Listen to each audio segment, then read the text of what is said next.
Don't go back to sleep. You must ask for what you really want. Don't go back to sleep, Rumi said, but there you go, falling back into your bed, making up excuses as to why in your head. Don't go back to sleep, they said. Maybe that's why I've never been able to or desired to instead. Always thought once I'm up, there's a reason I'm awake, a purpose, a something. This is not a mistake. Sleep is essential, wonderful, absolutely fundamental, but it steals hours from your time zone, Pacific, Eastern, Central, hours that you can never get back once the seconds on the clock have elapsed. So tell me, what good is life if it's spent half asleep? Rather, what good is life if it's spent half awake? This is a bad habit that we all need to shake. What purpose do we serve? Ambling mindlessly, wasting timelessly, living half-heartedly. What good has ever come of it for you or for me?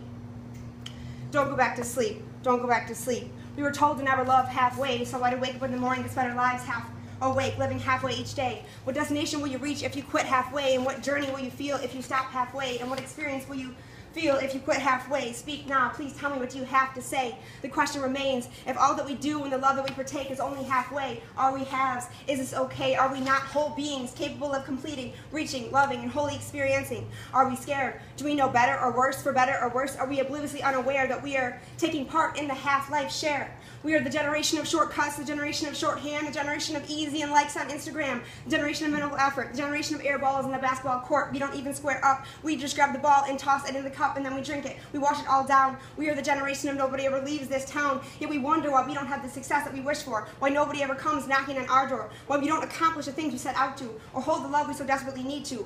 We no longer know what seeing something through from start to finish means. We just live in the two extremes. These two fatal errors we make on a daily basis. Why nobody draws but everybody traces. We either focus too much on the big picture, we fail to lose ourselves in the details, the fabric of our lives. We only care to survive, the end goal is just to remain alive. Or we sprint and focus too much on the insignificant fine print and let them consume our thoughts, a string of little stints, until we lose sight of the picture altogether. But I tell you, we can be better, because we are not failures and we are not clueless. We're not using ourselves correctly, but we are not useless. We need to change the form and fix the strategy and make things better for you and for me.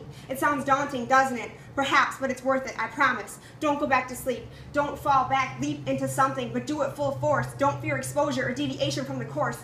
Remember, when you look back at the movie of your life, it's only you who has to sleep sound at night. So make it good, make that film worth watching. Don't spend too much time exercising caution, because caution leads to fear and then you end up back here. The very thought of it makes me ill, wondering how people live like this still, when those who have gone before us for a second chance would kill. But what really has me in a daze is thinking about it. How can you feel okay when you only live halfway? Oh, that's right, forget it. We're generation numb the pain. If there's anything more that I could explain, no longer will I refrain from fear of judgment or sounding insane. But tell me, aren't you tired of not fully using your brain? The problem is not just not fully using it, it's that a lot of people are downright abusing it.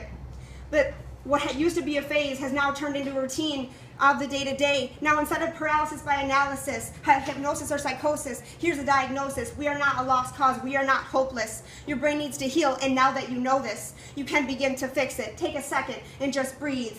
One last little line that I would like to speak. So should you get lost, entangled in the sheets, just promise me before you get in too deep that you won't go back to sleep. Don't go back to sleep. Don't go back to sleep. Woo!